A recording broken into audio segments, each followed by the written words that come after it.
In this video, we're going to explore the idea of a normal distribution and see how it applies to some of our old probability problems.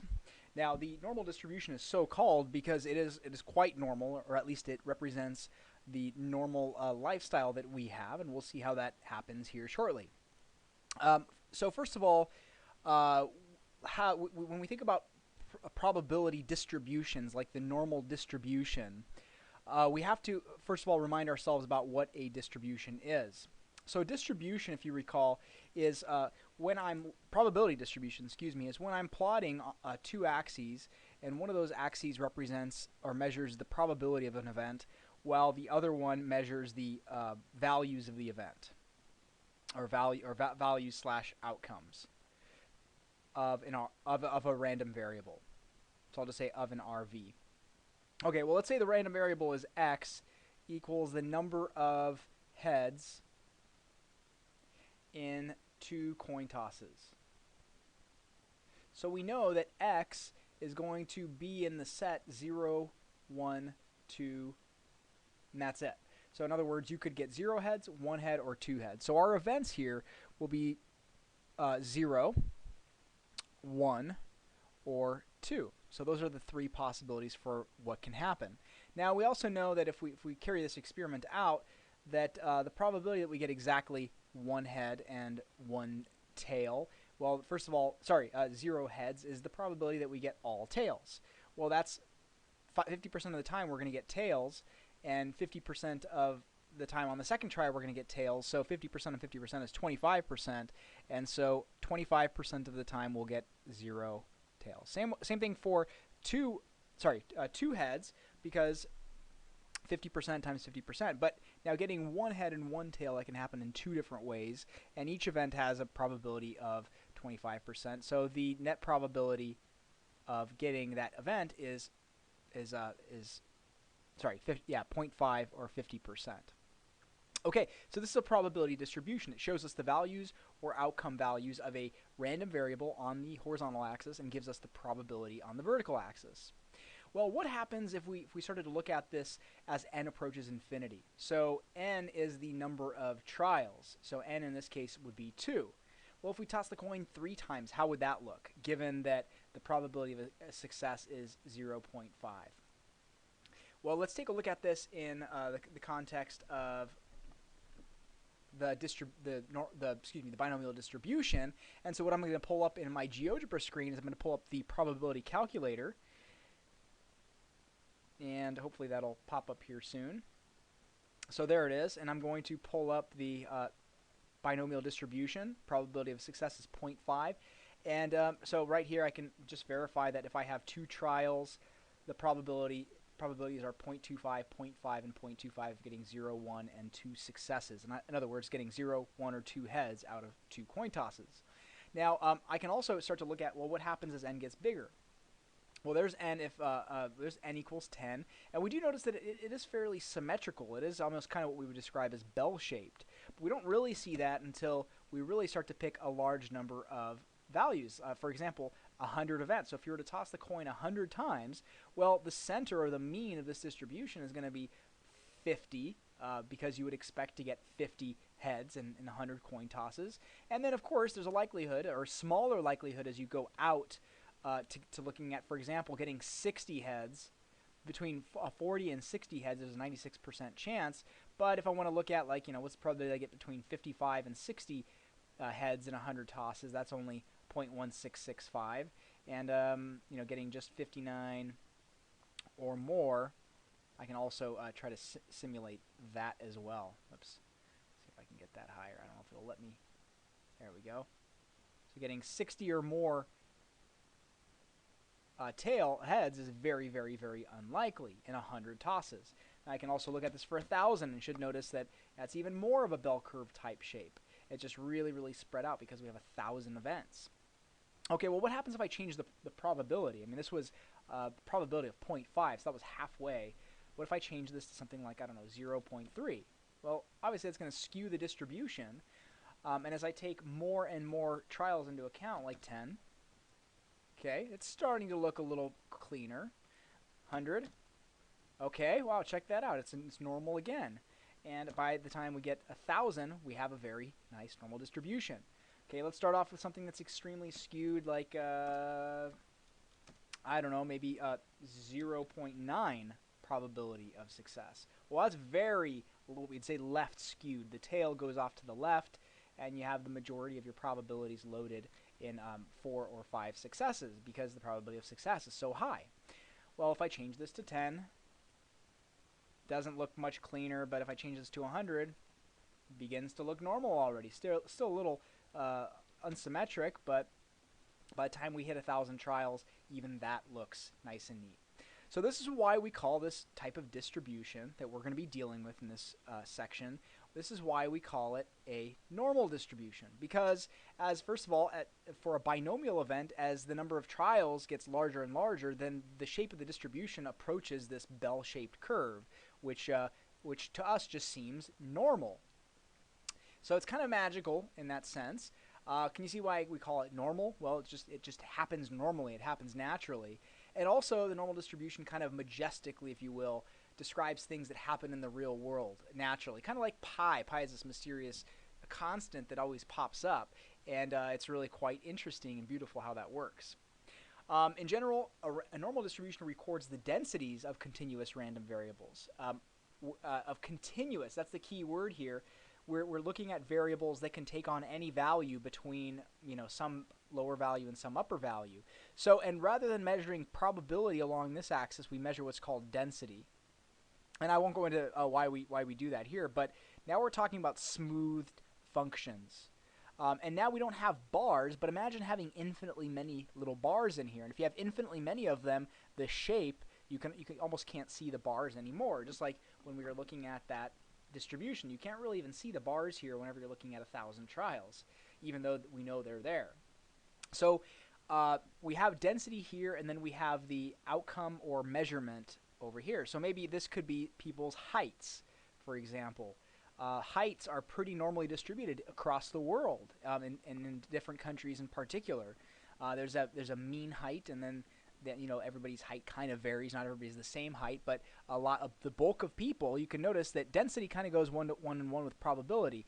That where you have the highest density is that outcome has also a high likelihood of occurring.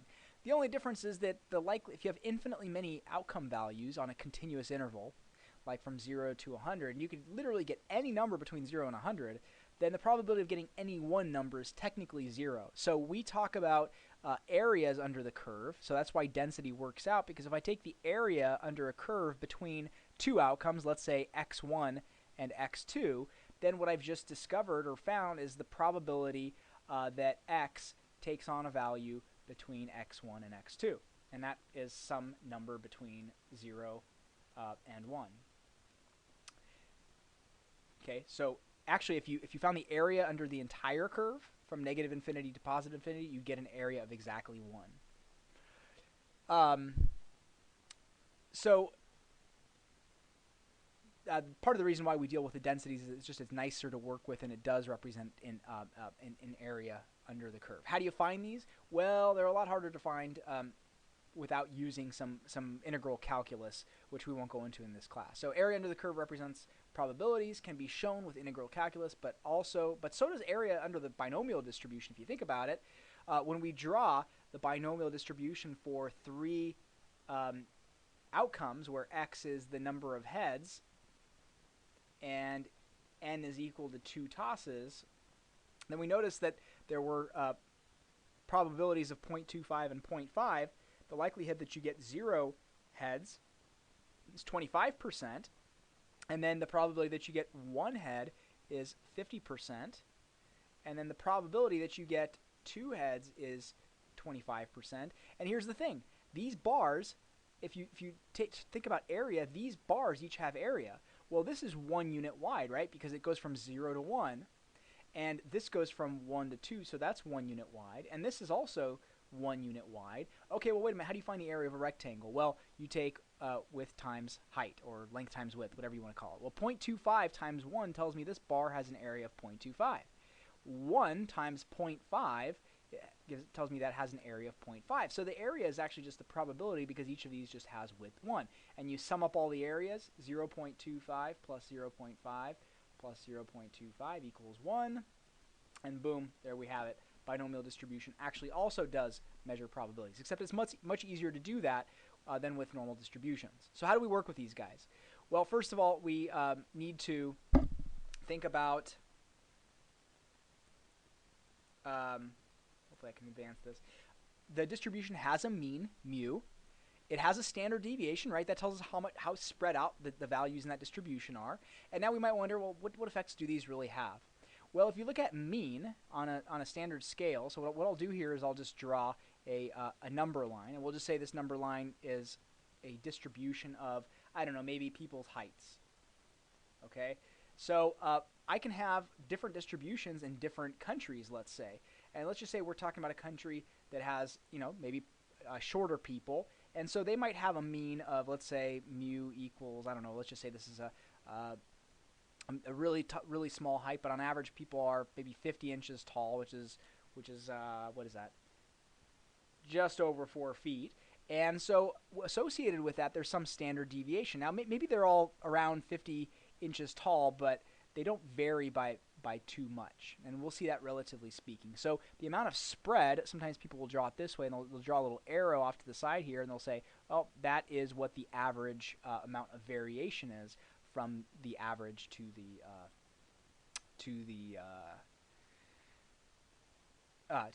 one standard deviation away. But now on the other hand, if I have people, maybe, I don't know, I could also have a higher mu value for another population, like maybe mu equals 70, but maybe that standard deviation is really, really large. So as a result, to keep the area 1, if the standard deviation is bigger, that means I have more spread in this distribution. But in order to keep the area under at 1, I'm going to have to lower the peak, so it's going to look more like this. And so this has a bigger standard deviation, sigma bigger, and here sigma is small.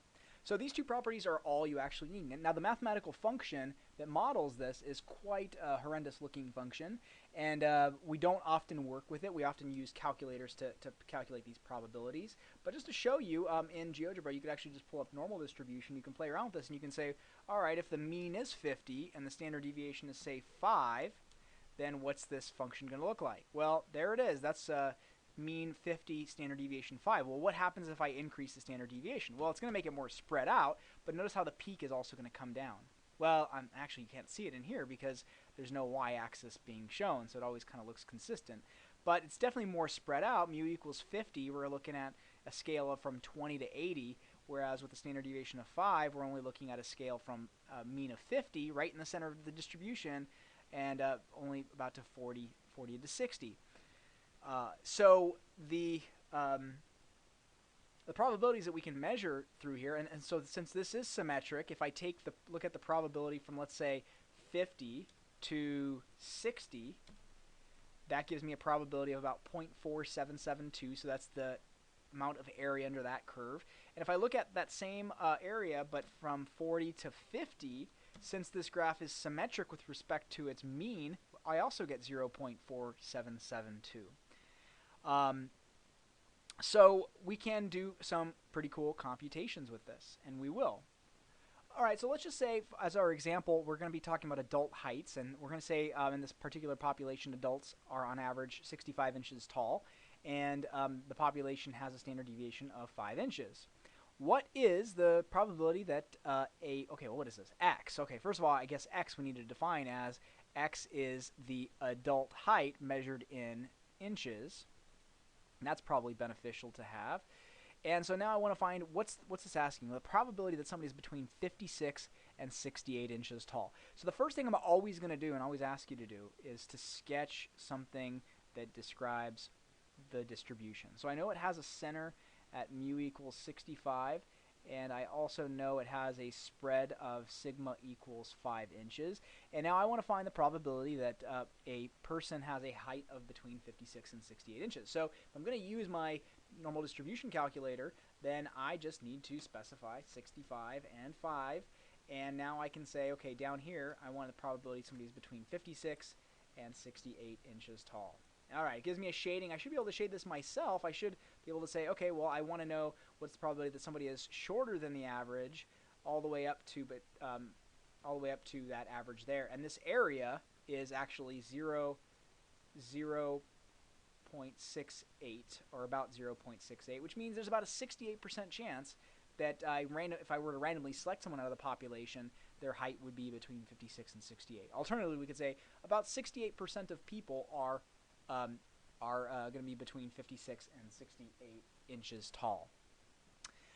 We could also do this with our TI-83, and let's do that real quick because, of course, sometimes you're using that and not the other way around, not having the technology available. So the way we do this in here is we go to second vars, and that'll pull up the distributions, select normal CDF, and the first thing that goes in the normal CDF is normal CDF.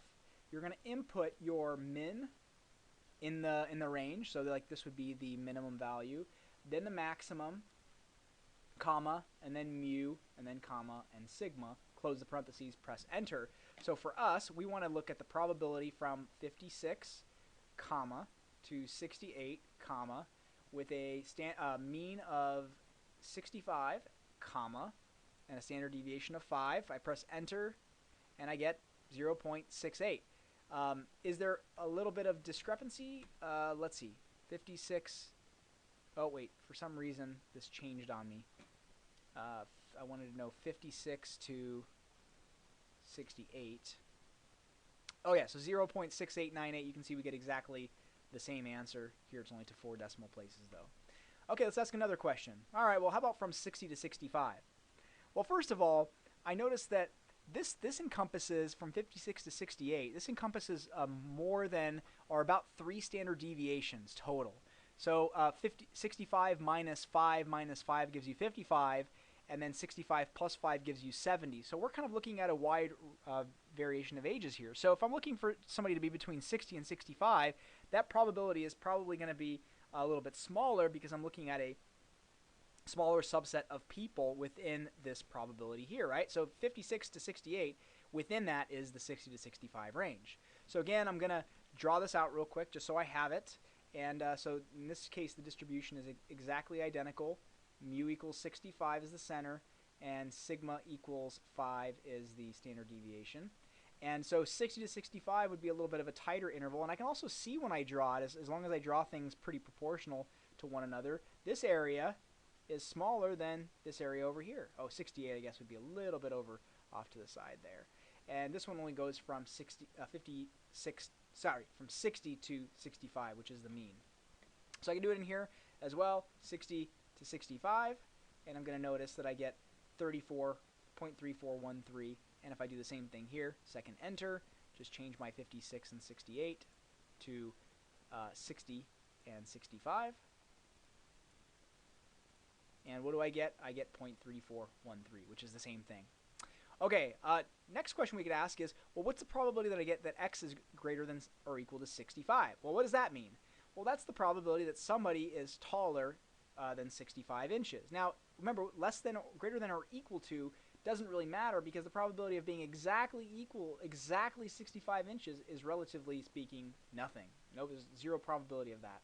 So there's 65 is my mean, and I want to know what's the probability of having a height greater than that. Well, wait a minute, this distribution is symmetric about the mean, so that means 50% of it is to the right of the mean, of the area is to the right of the mean, and 50% is to the left. But just to verify that, I can go into my resources and type in 65. Well, wait a minute, how do I get greater than that? Like, well, how high up do I go? Well, what I recommend doing is just putting in a really large number, because in theory, mathematically, this function goes on forever.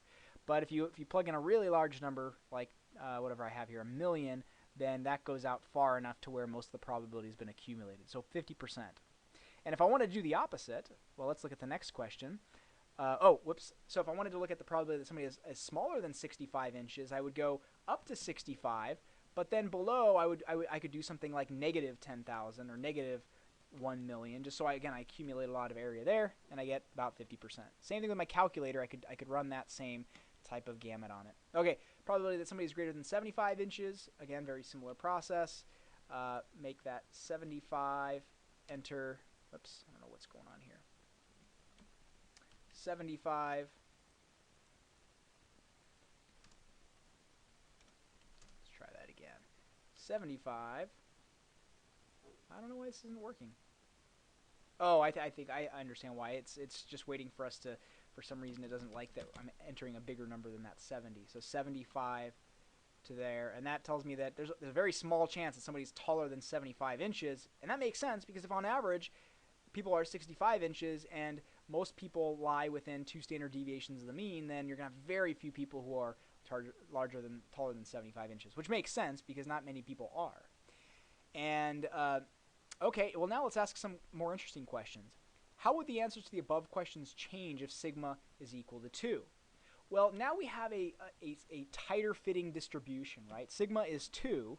So now the probability that you get people who are between 56 and 68 inches tall should be much bigger of a probability because now we're looking at many standard deviations outside of our average, right? 56 is technically almost 5 standard deviations to the left, and 68 is just under about 1.5 standard deviations to the right.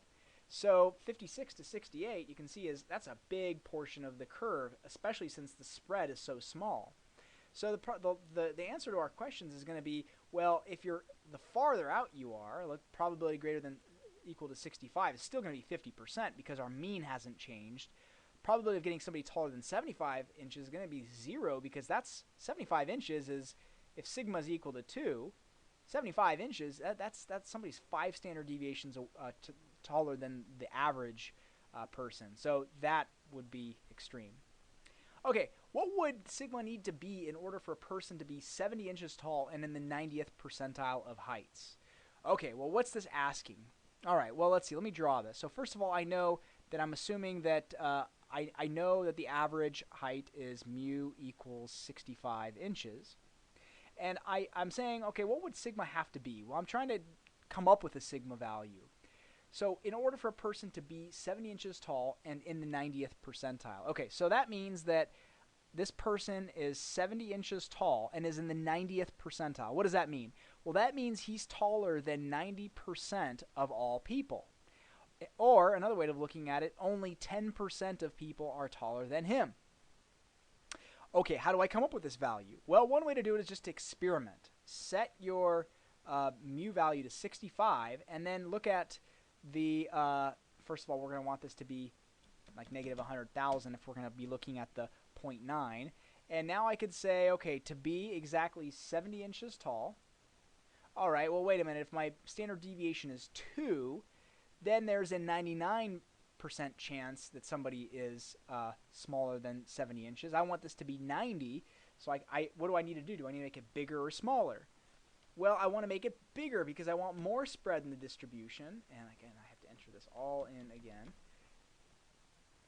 Up to 70, and I notice that it's gone down to 95. So we can kind of play around with this, make this a little bit bigger, spread it out a little bit more. You can even go to negative.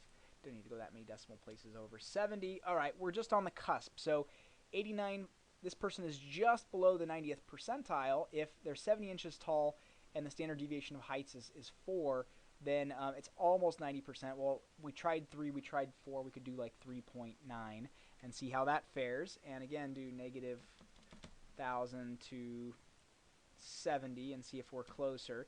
Is there an easy way to solve here? Not really, but check that out. 3.9 gets us to accurate to 3 decimal places. So we probably say if sigma is about 3.9, and it can be, and sometimes the standard deviations are decimal, actually most of the time they are, unless numbers are perfect and beautiful and pretty. So we've answered our question. We could do the same thing with the TI-83.